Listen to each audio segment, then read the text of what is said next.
In Colombia, presidential candidates made a final push for votes over the weekend. Incumbent President Juan Manuel Santos and challenger Oscar Ivan Zuluaga addressed supporters before the second round of presidential voting next Sunday.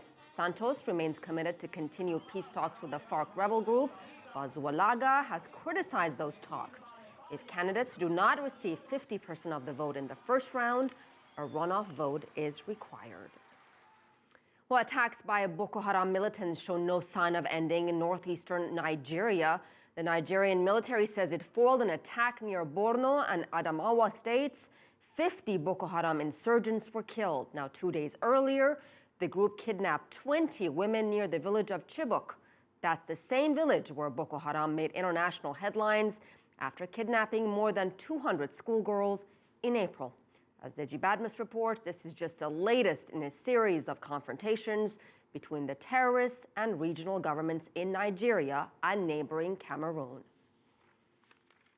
The Nigerian government has often accused Cameroon of being the weakest link in the fight against the Boko Haram insurgency. But Nigeria's francophone neighbor has moved to action.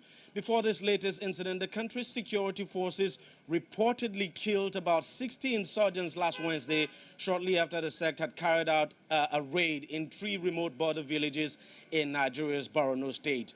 The sect members were said to have been ambushed and killed in the Cameroonian village of Dabanga when they crossed over to the country's territory. Now, on May 31st, Cameroon also reported killing 40 Boko Haram terrorists shortly after the release of 2 Italian priests and a Canadian nun in the town of Kuseri. President Paul Biya had deployed 1,000 troops along the country's border with Nigeria shortly after the security summit in Paris, where regional leaders agreed to join hands to end the Boko Haram insurgency. That decision now appears to be yielding results. Deji Badmus, CCTV, Lagos, Nigeria.